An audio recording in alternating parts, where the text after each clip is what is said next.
Bom dia, boa tarde, prezados alunos.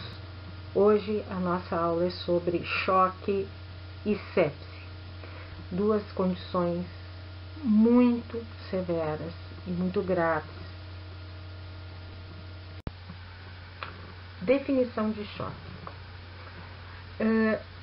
Só para vocês saberem, o termo choque, C-H-O-C, significa parada.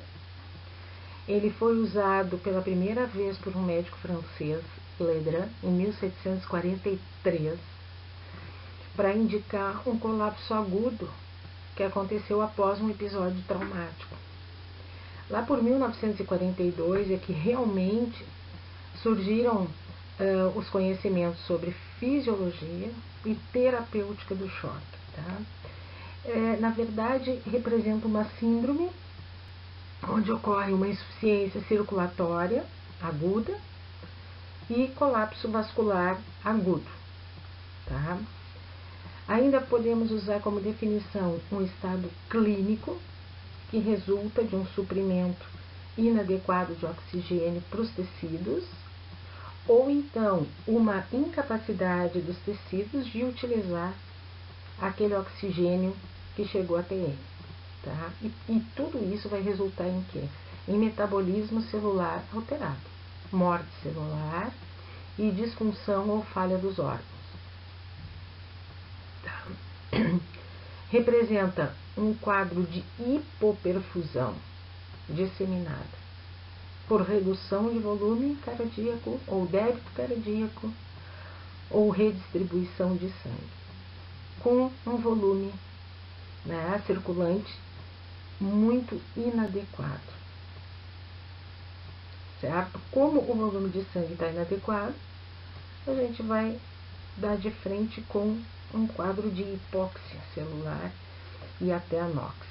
Aí aqui nesse slide temos uma definição bem resumida que fala que a insuficiência, na verdade, o choque representa essa insuficiência de perfusão tecidual, resultando em hipóxia e alteração do metabolismo anaeróbico para metabolismo anaeróbico, tá? Ou seja, deficiência da produção de ATP pela via aeróbica e produção de ácido lático, que vai levar a uma acidose. O choque, ele é classificado em algumas categorias. Por exemplo, nós temos o choque hipovolêmico, cardiogênico, distributivo e obstrutivo.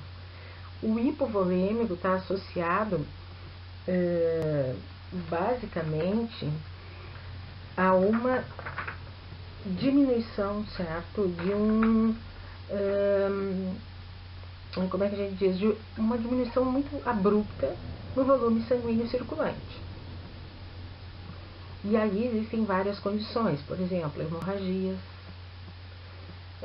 tanto externas quanto internas, hemoconcentração, aqui entra desidratação, queimaduras, gastroenterites, tá? Desnutrição. O distributivo, o grande tipo de choque, e muito preocupante, que é o choque séptico. O neurogênico, que tem a ver com danos em medula óssea, ou uso de barbitúricos ou hipotensores. O anafilático, onde tem uma reação de hipersensibilidade, síndrome de hiperviscosidade sanguínea e algumas doenças endócrinas, como por exemplo o hipotireoidismo. O obstrutivo, a gente fala, por exemplo, em embolia pulmonar, tamponamento cardíaco, pneumotórax ou coarctação de aorta. Tamponamento cardíaco é uma condição onde o coração ele é empurrado e pode existir um derrame pericárdico entre os dois folhetos do pericárdio, e esse volume ser tão grande que vai causar um efeito de massa, ou uma neoplasia causando um efeito de massa sobre o coração.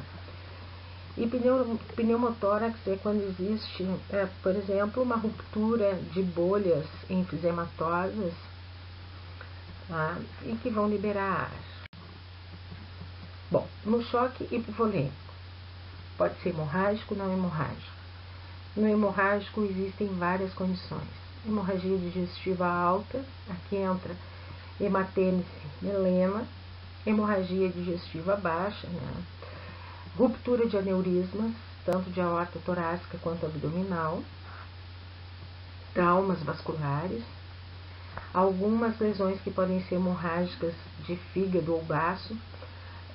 Baço, por exemplo, uma cirurgia onde, sem querer, acaba se passando um bisturi no baço. Vai ter sangramento ou um trauma fechado em acidente automobilístico, ou o fígado, por exemplo, com uma lesão do tipo hemangioma, né, que são lesões subcapsulares e que podem sangrar bastante no fígado. Perfuração cardíaca, lesão nos grandes vasos da base do crânio também, fratura na pelve, no fêmur, ou coagulopatias. As não hemorrágicas, aqui entra diabetes mellitus insípidos, tá? A diabetes insípida, na verdade, é uma condição onde existe ausência de vasopressina e aumento de volume urinário, tá? Com muita sede, só para você saber. Grande desidratação, grandes queimados, pacientes que têm múltiplos vômitos ou pacientes com fístulas entéricas. Todos eles são categorias de choque hipovolêmico. Na fisiologia do choque hipovolêmico, em termos, assim, de uma forma resumida, existe o que? De um lado, o coração e o pulmão, são muito importantes. Quando se tem uma diminuição da volemia, reduz a pressão de enchimento e reduz também o volume venoso. Ao mesmo tempo, o coração tem redução do débito cardíaco e isso aumenta a resistência vascular sistêmica e periférica e, portanto, vamos ter que usar a nossa microcirculação para poder compensar o choque hipovolêmico. Clinicamente, como se perdeu muito sangue, o paciente pode ter palidez, pele fria, o pulso rápido, mas fino, alterações de consciência que vão desde agitação, confusão até coma, pode ter taquicardia com hipotensão arterial. Quando tem uma doença pulmonar associada, o paciente pode ter uma fadiga respiratória, uma taquipneia, pode ter hematêmese ou melena com distensão abdominal e alteração dos ruídos hidroaéreos. E em vias urinárias, o que acontece é que a urina fica muito concentrada e o paciente pode ter oligúria, que é uma redução drástica na excreção urinária. Esse é um resumo, um mapa conceitual, onde fica assim bem claro: volume sanguíneo diminuído, retorno venoso diminuído, volume sistólico diminuído. Consequentemente, débito cardíaco diminuído, perfusão tecidual também reduzida. O tratamento, embora, eu vou deixar aqui claro para vocês, que tudo que falar em tratamento, vocês sabem que, como patologista, nós não trabalhamos com terapêutica, tá? Mas, em linhas gerais, para o choque hipovolêmico, é necessário restaurar o volume, tá? Redistribuir esse volume de líquidos e tentar descobrir a causa da perda de sangue para tratar essa causa. Tudo isso entra dentro de um tratamento. Nessa outra imagem, vocês podem ver, aqui em cima à esquerda, olhando de frente, o paciente tem um corte abaixo, queimadura de terceiro grau, primeiro, segundo e terceiro grau. Claro que uma queimadura mais extensa, ela vai ter um comprometimento maior. À direita, ao alto, também o ferimento com arma branca, tá? E logo abaixo também. O que aconteceu? Houve uma redução da perfusão tecidual.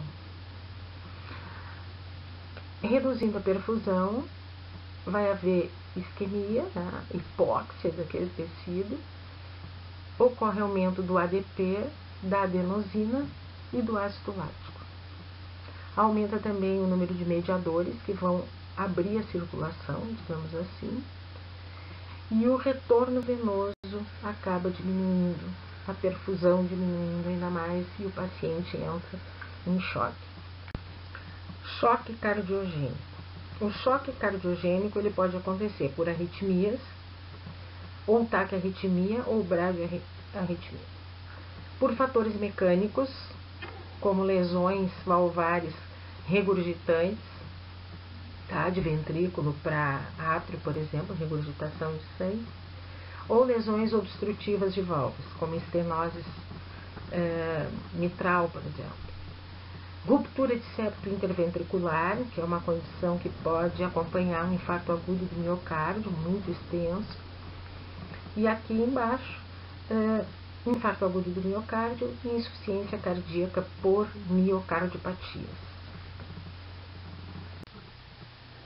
O quadro clínico é muito semelhante ao hipovolêmico, só que as alterações gastrointestinais elas não costumam acompanhar o cardiogênico. Edema pulmonar aparece com bastante frequência e se manifesta com estertores pulmonares e sibilos na ausculta. O paciente pode ter uma alteração respiratória intensa, ficar taquipneico. Tá? Se for buscar a história, a gente acaba vendo que ele tinha uma história e um risco coronariano que leva a pensar em choque cardiogênico. Bom, então, contratilidade cardíaca diminuída, débito cardíaco e volume sistólico diminuídos, congestão pulmonar, que leva ao edema. Perfusão tecidual sistêmica diminuída, perfusão diminuída da artéria coronária. O tratamento em linhas gerais, manter vias aéreas com oxigênio, acesso venoso, monitorização hemodinâmica, administração de soluções cristalóides e uso de drogas vasoativas no choque. Choque obstrutivo. As causas são tamponamento cardíaco, tromboembolismo pulmonar, coarctação de aorta e hipertensão pulmonar primária. Esse choque obstrutivo. Claro que tem manifestações um pouco diferentes. Se for por tamponamento, as bulhas elas ficam hipofonéticas. Existem os sinais de insuficiência ventricular direita, como edema, por exemplo, generalizado, tá? Presença de pulso paradoxal. No tromboembolismo pulmonar, o paciente tem dispneia súbita, fica cianótico, tá? E pode ter sinal de insuficiência cardíaca direita, que a gente chama de cor pulmonar, por hipertensão pulmonar, tá? Também, se for olhar a história, o paciente tinha um risco prévio para trombose venosa. O distributivo vem o neurogênico, trauma crânioencefálico, trauma raquimedular, tá? Em algumas doenças como tétano ou Guillain-Barré, que é uma doença autoimune, que tem anticorpos voltados aqui na Guillain-Barré contra neurônios. Anafilático, uma reação anafilática, sei lá, a um medicamento, a picada de insetos. Pode ser tóxico, como acontece na insuficiência renal aguda ou hepática, em pacientes que abusam de drogas. Pode ser endócrino, e aí vem insuficiência de cortical da adrenal, em diabetes, em hipotireoidismo, viscosidade sanguínea, que vem embolias gordurosas, policitemia. Tudo isso vocês ainda vão estudar, mas a gente vai falando aos poucos aqui. O séptico, por gram-positivos, gram-negativos, fungos. Aqui de novo um mapa mental, com as manifestações clínicas de um choque anafilático. As cutâneas, eritema, prurido, urticária. As respiratórias, asfixia por obstrução de vias aéreas, edema de laringe e broncoespasmo. E vascular, vasodilatação generalizada, até por isso que a gente tem o eritema. Nesse slide, nós temos algumas imagens, tá? O bebezinho, as mãos lá de um paciente, demonstrando uma reação alérgica. Isso representa um choque anafilático que causa uma vasodilatação, queda da pressão e hipoperfusão. Quando persistente, também ela vai atuar sobre o sistema nervoso e o paciente acaba perdendo a consciência. Não só tendo urticária, edema de língua, tá? Ou edema de glote, por exemplo, que no choque anafilático costuma acontecer um edema de glote, o paciente fica com bastante dificuldade respiratória. Como eu disse lá em cima, existe o choque anafilático e anafilactoide. Eles são mais ou menos a mesma coisa em termos clínicos e evolutivos, mas o anafilactoide, ele não tem mediação por IgE. Tá? Não existe a sensibilização como aparece nesse slide bem abaixo do demonstrativo lá do paciente, à esquerda olhando de frente, que existe um segundo contato, uma sensibilização, liberação de histamina, de heparina e um choque histamínico, na verdade. Isso que quer dizer o anafilactoide. Tá? O choque neurogênico, as causas são todas essas, é um mapa mental também, lesão medular, anestesia espinhal, lesão do sistema nervoso, efeito depressor de medicamentos, uso de drogas e hipoglicemia. Manifestações clínicas, diminuição de pressão arterial, extremidades quentes, tá? Frias,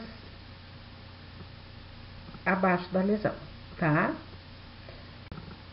Bem, patogênese do choque. Existem dois mecanismos homeostáticos que são básicos. Um deles é a manutenção da pressão arterial e do fluxo sanguíneo, que é determinado pelo tônus vascular, tanto de artéria como arteríola, que vai envolver resistência periférica, e pelo débito cardíaco, que seria a força e frequência da contração. Outro mecanismo é o controle da distribuição do volume sanguíneo e do enchimento atrial, tá? Aí, o que acontece? A microcirculação, ela representa a maior unidade corporal. Seria 90% de todos os vasos na microcirculação. A gente tem arteríola terminal, tem capilar, tem vênula coletor, esfíncter pré-capilar, Shanks, enfim. As arteríolas e as vênulas, elas vão ter uma regulação autônoma simpática. E as outras, o mecanismo de autorregulação se dá pela concentração de oxigênio e pelo metabolismo celular. A gente sabe que os esfíncteres pré-capilares, eles são supersensíveis, tá? e eles vão se alterar, né, sofrer um relaxamento quando ocorre aumento nas concentrações de hidrogênio, potássio, CO2, histamina, óxido nítrico, bradicina. E vai contrair quando há redução dessas substâncias e quando tem catecolamina. Tá? Sempre que tem uma agressão e essa agressão ela vai interferir com o nosso mecanismo circulatório homeostático, tá? E a gente tem o choque e são ativados os mecanismos reflexos, tanto neurais quanto morais, quanto autorregulatórios, certo? Ou seja, quando baixa a pressão, os barorreceptores que estão no seio carotídeo e no arco aórtico, eles vão diminuir aqueles estímulos aferentes para o sistema nervoso. Bom, em resposta à redução da atividade vagal eferente, existe um predomínio do tônus simpático. E esse tônus ele vai induzir taquicardia e vasoconstrição, que, claro, são mais acentuados, tipo assim, na pele, no rim, no músculo esquelético, onde a gente tem um monte de alfa-receptor. E o sangue vai ser dirigido, então, para a circulação central, mantendo os órgãos essenciais, que seriam o coração, os pulmões, sistema nervoso. Tá? Quando a pressão arteriolar, aqui é a arteríola que a gente vai falar agora, estiver muito baixa, ela estimula os quimireceptores periféricos que são sensíveis à anóxia, que acaba se instalando, porque a perfusão diminuiu, o paciente tem hipóxia, anóxia.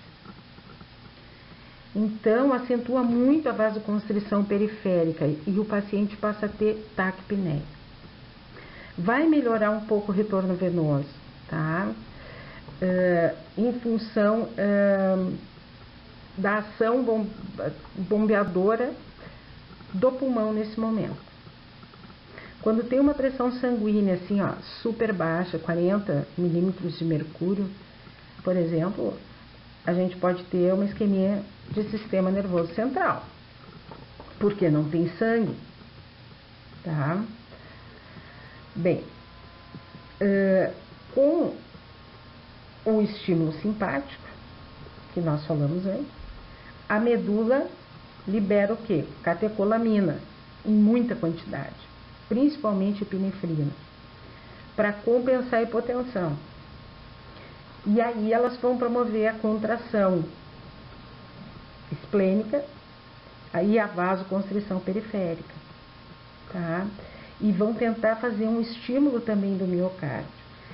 Abaixa a perfusão do rim, porque esse tudo está aí perfundido, né?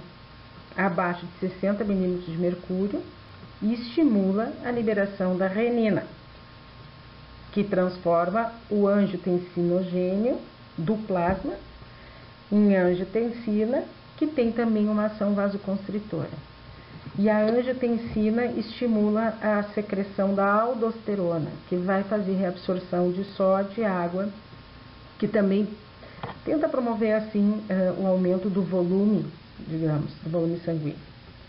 A pressão baixa nos átrios promove, tá, liberação de hormônio antidiurético ou vasopressina e do hormônio adrenocorticotrófico, ou ACTH, pelo lobo posterior da hipófise.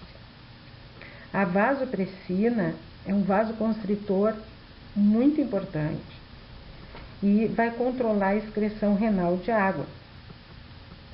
O ACTH vai estimular a secreção de corticoides ou corticosteroides, né? Como a hidrocortisona. Então, a aldosterona aqui também, ela vai auxiliar a estabilizar o volume plasmático, porque ela aumenta a reabsorção do sódio pelos rins. Então, os glicocorticoides ainda potencializam os efeitos da catecolamina, e é muito importante, certo? Quando, digamos assim, a duração e a, como eu vou dizer, amplitude do dano é tão grande que a capacidade de regulação homeostática não consegue compensar, aí a gente tem um quadro de insuficiência circulatória aguda, que é o nosso choque.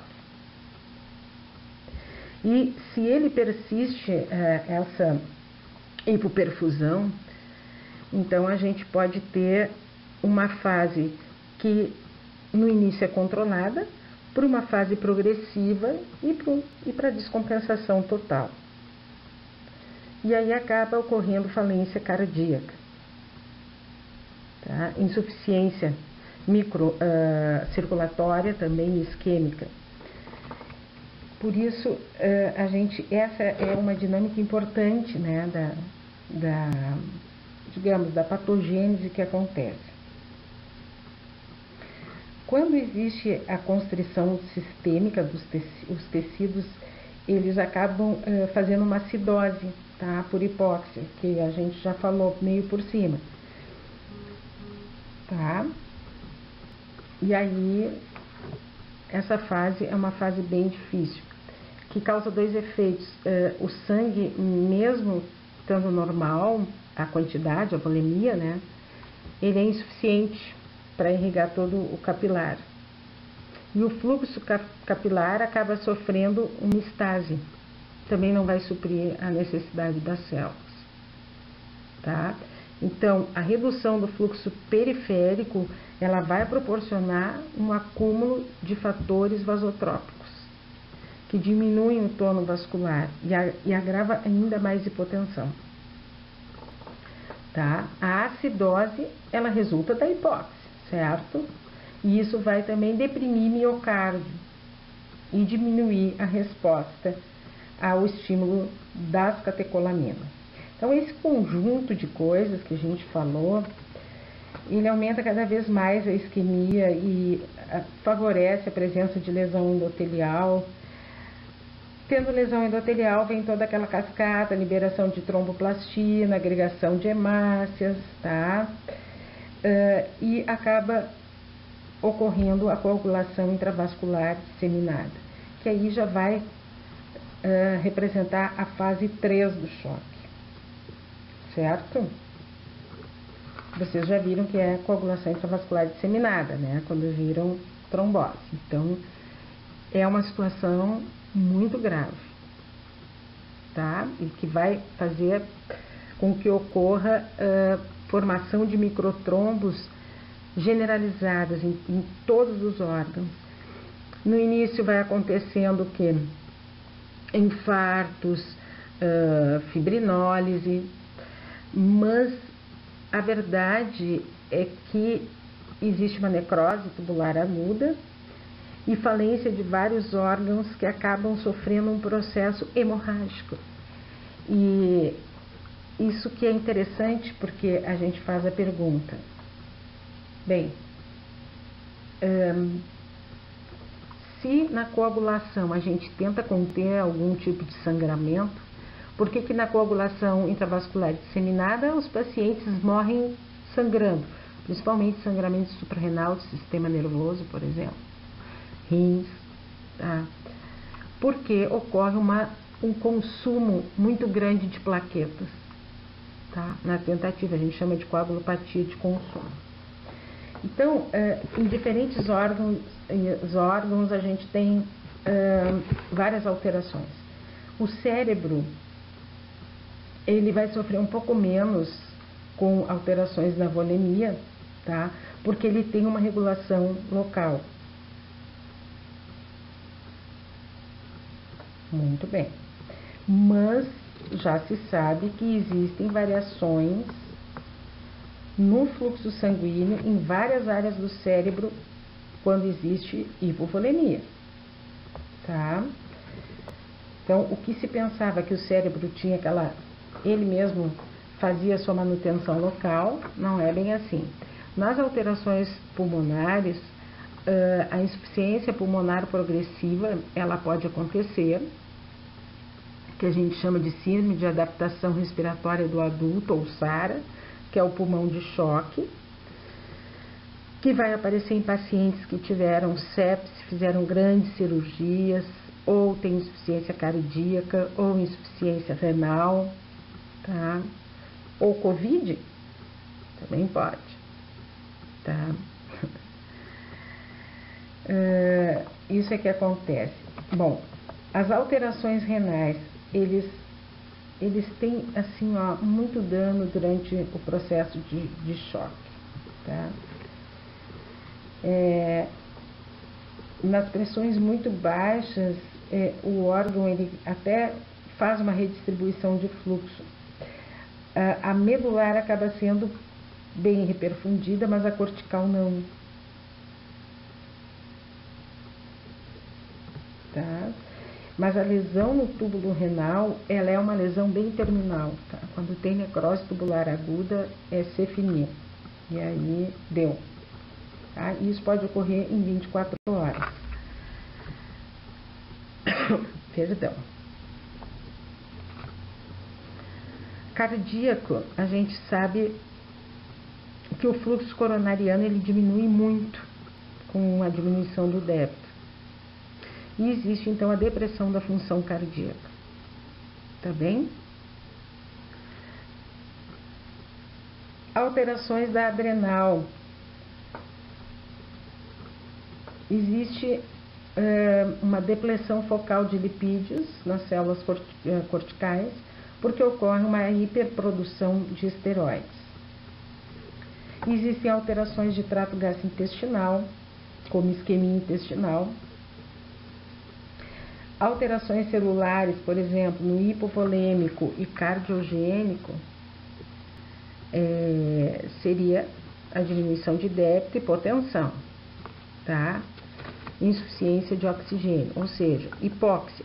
E a hipóxia, ela vai bloquear a fosforilação oxidativa na mitocôndria.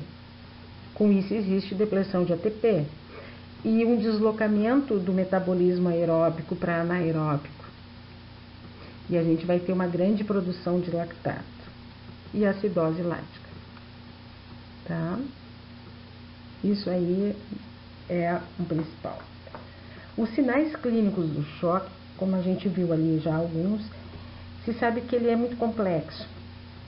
Ele tem que ser tratado rápido e de forma correta. Tá? O primeiro exame físico tem que ser super rápido, avaliando principalmente perfusão periférica, tipo a cor das mucosas, por exemplo. O estado de hidratação que o paciente está, frequência do pulso, a qualidade, se ele está um pulso fraco ou forte, pressão arterial, né? Temperatura corporal, estado mental. É importante pedir provas cardíacas e de função renal, tá? Então, existe aquele tratamento de emergência. E depois, tudo bem, se faz um exame bem minucioso e completo. E aí vai se pedir N coisas, tá? Um exame sanguíneo completo, hemograma completo, tá? Gasometria sanguínea, eletrólitos. No choque hipovolêmico por perda de sangue, os sinais eles dependem muito da velocidade e do volume da perda de sangue, tá? Quando se perde 25% do volume circulante, a gente já tem sinais clínicos moderados. Então, diminui débito, pressão arterial, pressão venosa central, o paciente tem taquicardia, pulso rápido e fraco. Pele e mucosas ficam frias e descoradas. Em situações críticas, elas podem estar até azuladinhas, cianóticas, certo? E existe como é que eu vou dizer, uma sede muito grande às vezes,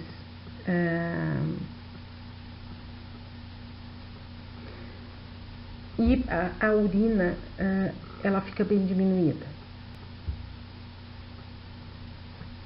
tá? Bom, aqui nós temos algumas coisas, eu não vou entrar muito em tratamento, a gente vai falar um pouco por cima, como eu estava dizendo.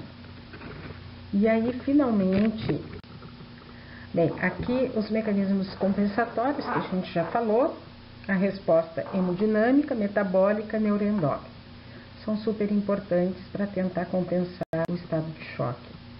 A resposta hemodinâmica no mapa mental, tá? Vasoconstrição, constrição arteriolar, diminuição de pressão capilar, movimentos de fluidos, aumento de reabsorção tubular renal, aumento de contratilidade cardíaca, aumento de frequência cardíaca. E aumento do que mesmo? De alguns hormônios, por exemplo, de catecolaminas, ADH, tá? Tudo isso tenta aumentar a pressão de enchimento, aumentar a fração de ejeção, aumentar o volume sistólico, o débito cardíaco e, consequentemente, a pressão. É um resumo. Ainda o nosso resumo aqui do que eu falei sobre patogênese: hipoperfusão, hipóxia, metabolismo anaeróbico, diminuição da produção de ATP, produção de lactato e acidose na célula, o que vai causar, né, uma isquemia, hipóxia, anóxia. Ainda, falha nos mecanismos de manutenção da membrana, entrada de sódio, perda de gradiente osmótico, entrada de água, edema celular e disfunção de metabolismo. Esses são, assim, uns mapas mentais, né, sobre o que eu falei ali em patogênese.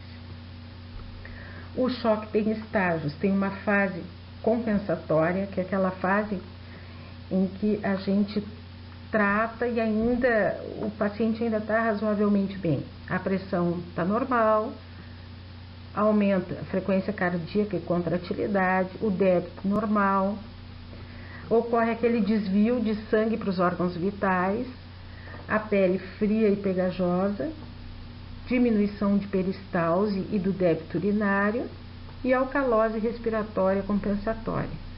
A fase progressiva, o que acontece? Já vai aumentando as coisas. Tipo, a pressão arterial média, ela está super baixa. Existe aumento de permeabilidade vascular, o paciente acaba desenvolvendo pulmão de choque, arritmias, isquemias cardíacas, entra em insuficiência renal aguda, surgem os distúrbios neurológicos, hematológicos, de trato gastrointestinal. E a fase irreversível, ela é aquela fase onde a gente tem a necrose tubular aguda, disfunção progressiva com falência de múltiplos órgãos. E tem aqui coagulação intravascular disseminada junto, tá? Esses são os estágios do choque, que devem ser bem atendidos. Pessoal, agora nós vamos falar sobre sepse, sepse grave e choque séptico. Muito severo, tá? Existem várias terminologias que se usam, tipo infecção, resposta inflamatória a micro-organismo, tá? Então, infecção, tu tem um micro-organismo e uma resposta inflamatória surgindo. Superinfecção é uma nova infecção que surge enquanto se está tratando uma infecção. Bacteremia são bactérias viáveis circulantes no sangue. Síndrome da resposta inflamatória sistêmica, SRIS, tá? É uma resposta inflamatória a várias agressões graves. tá? Que são infecciosas ou não. E que o paciente tem que ter uma temperatura bem alta, 38 ou menor que 36, frequência cardíaca um pouco aumentada, 90 batimentos por minuto, frequência respiratória de 20 movimentos respiratórios por minuto, leucócitos maior na contagem de 12 mil células por milímetros quadrados. Tá? Então, a sepse é aquela síndrome que a gente falou, né?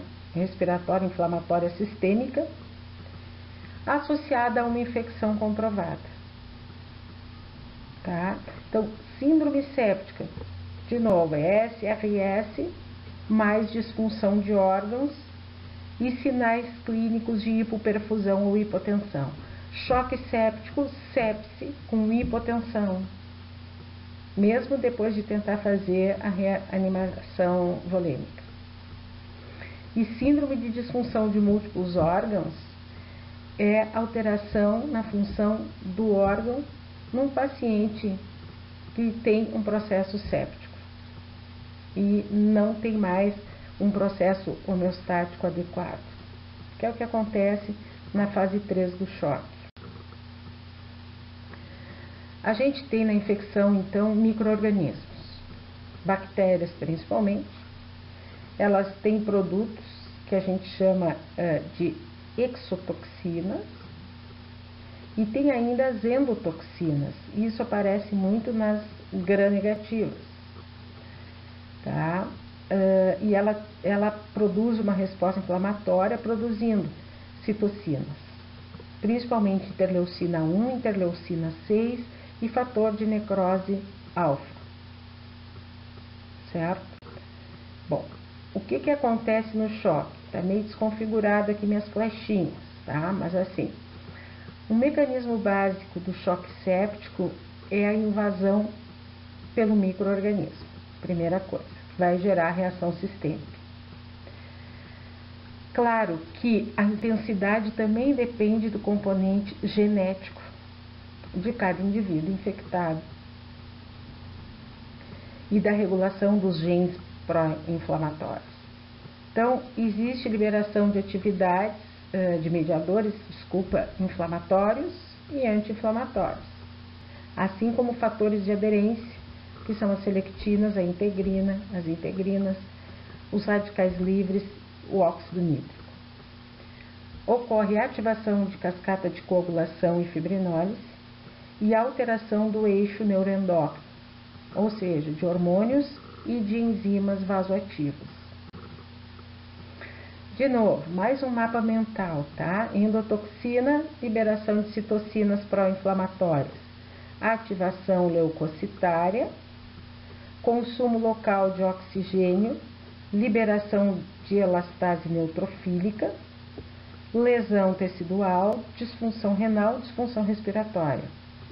Bom, disfunção endotelial, ativação do complemento, disfunção hematológica, liberação de óxido nítrico, vasodilatação periférica e disfunção cardiovascular. É bom fazer esses. Bem, o paciente que tem sepse, ele ou vai ter febre ou hipotermia, como a gente falou, ele tem taquicardia, taquipneia, hipotensão, tá? Oligúria, não consegue urinar, alteração de consciência, e existem várias alterações laboratoriais que vocês vão pedindo aos poucos, como acidose metabólica, alcalose respiratória, leucocitose, que é aumento dos leucócitos, ou leucopenia, com desvio para a esquerda, intolerância periférica à glicose, alteração na ureia e na creatinina, justamente porque vão marcar função renal. Tá? A disfunção cardiovascular que acontece, que a gente falou na vasodilatação, é uma tentativa de aumentar o débito. Tá? E, de novo, aqui vamos falar na acidose. A investigação de um paciente que chega e que a gente faz um diagnóstico de emergência de sepsis. Se faz um hemograma, que é para ver se o paciente tem alteração dos leucócitos ou das plaquetas, um coagulograma, para pesquisar se o paciente fez uma coagulação intravascular disseminada, se dosa eletrólitos e provas de função renal, porque o paciente pode fazer uma insuficiência renal logo de imediato, a albumina, que pode aumentar, porque aumenta a permeabilidade, a glicemia e o valor de lactato. Ainda na investigação, gasometria arterial, que é para ver se tem alcalose respiratória, que dá taquipneia, ou acidose metabólica com hipóxia tecidual. Cultura, antes de fazer qualquer tratamento, se coleta o sangue para fazer hemocultura, tá? Para ver qual é o bichinho que está causando. Ou se faz a cultura também em catéteres, enfim, ou urocultura. Na investigação complementar, o que tem que fazer? O diagnóstico de sepse é importante. Identificar complicações e identificar a causa de base. Qual foi o motivo para desenvolver essa sepse? Tratamento da sepse.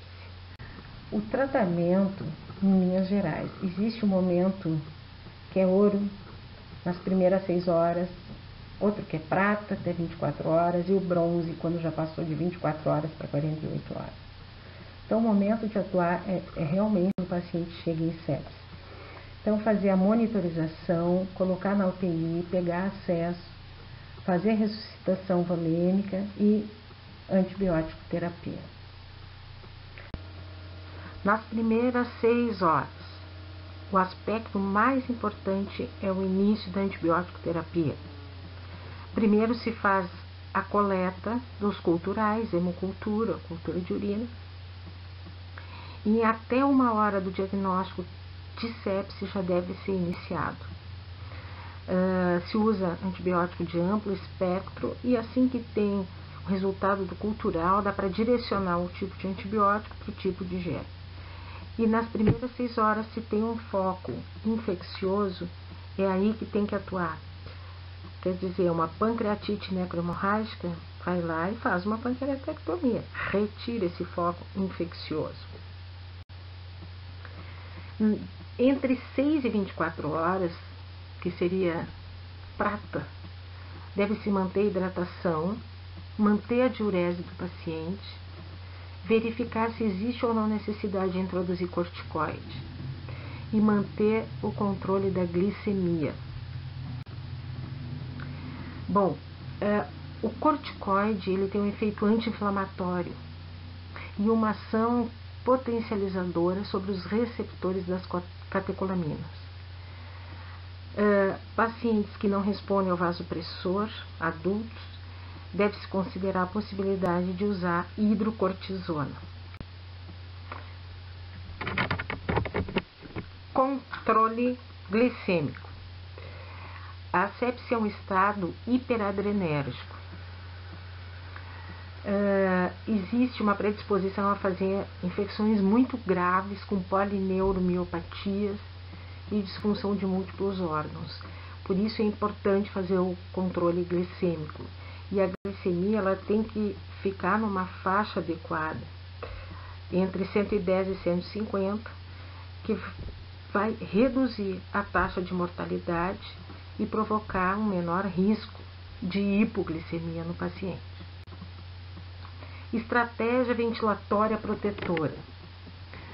Bom, em 30 a 40% dos casos o paciente acaba tendo que fazer uma ventilação mecânica. E isso agora a gente vê que está acontecendo aí com os pacientes com o Covid. Outras estratégias úteis. Profilaxia da trombose venosa profunda, com a utilização de heparina de baixo peso molecular, meias elásticas ou um compressor pneumático, profilaxia de úlcera de estresse usando beta-bloqueadores, tá? E sedação contínua do paciente. São coisas bem importantes. A sepse é uma infecção associada com mais 2 critérios, né, da síndrome inflamatória, né, sistêmica, que seria temperatura alta, taquicardia, taquipneia, leucocitose ou leucopenia. Então, tendo 2 desses e mais um processo infeccioso, sepse, tá? Aqui são algumas imagens, por exemplo, sepse por uma púrpura que o paciente fez, fulminante. Sepse abdominal, é horrível, né? Tem que abrir, tem que lavar muito bem o abdômen, colocar tela, como vocês estão vendo.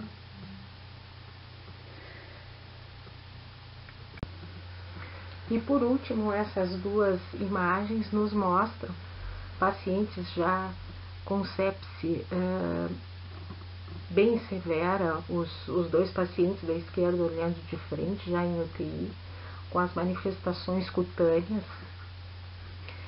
E a gente termina por aqui a aula. Eu vou passar para vocês algumas atividades no Moodle. Espero que tenham aproveitado. Qualquer dúvida, vocês também podem colocar em mensagem no Moodle, tá, pessoal? Até a próxima aula.